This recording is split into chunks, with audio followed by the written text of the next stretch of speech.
سب سے پہلے تو ضرورت اس بات کی ہے کہ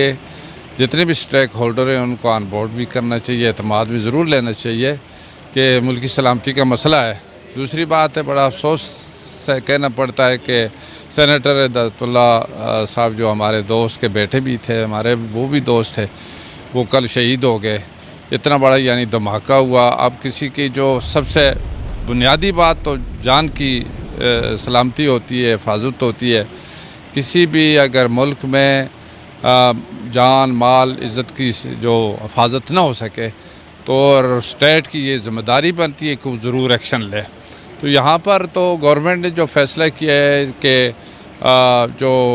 یہ آپریشن عزم استحکام، تو یہ ملک کے اور عوام کی سلامتی کے لیے کیا، اور ملک کا دفاع جو ہے اسٹیٹ کی ذمہ داری بنتی ہے۔ اور ملک دشمن عناصر جو اندرونی اور بیرونی جو ملک کو عدم استحکام کی طرف لے کر جاتے ہیں، تو ان کا روکنا ایک آئینی اور قانونی ذمہ داری بنتی ہے۔ اس سلسلے میں عوام کو بھی چاہیے کہ اسٹیٹ کے ساتھ تعاون کریں، اور اسٹیٹ کی ذمہ داری بنتی ہے کہ وہ رول آف لا کو وہ اس پر عمل کریں تاکہ لوگوں کو امن مل سکے۔ تو اس میں یہ بھی نہیں ہونا چاہیے جس طریقے سے دیکھو آپریشن میں پہلے آپریشن اور وقت کے مطابق اس میں فرق ہوتا ہے۔ آج کل کے جو مختلف جو حالات ہیں اس کے مطابق جو بھی اگر اس پر اسٹیٹ عمل کرتی ہے یا لا انفورسمنٹ ایجنسیاں اس پر عمل کرتی ہیں تو ان کو اس کے مطابق کرنا بھی چاہیے، اور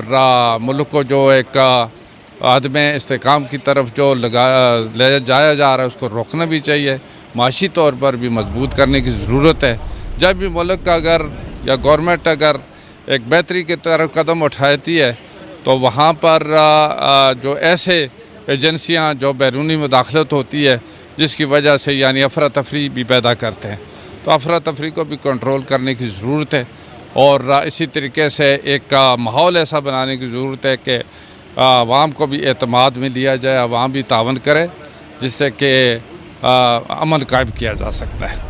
تو میں تو یہی کہوں گا کہ اس لیے سب کی ذمہ داری بنتی ہے، جتنے بھی جو مکتبہ فکر کے لوگ ہیں ان کی ایک اجتماعی ذمہ داری بنتی ہے کہ سب کو مل کر اس ملک کی حفاظت کے لیے، ملک کے عوام کے بہتری کے لیے، خوشحالی کے لیے گورنمنٹ جو قدم اٹھاتی ہے یا جو اسٹیبلشمنٹ کے لوگ جس کی ذمہ داری ہے وہ اٹھاتے ہیں تو ان کے ساتھ مدد کرنی چاہیے۔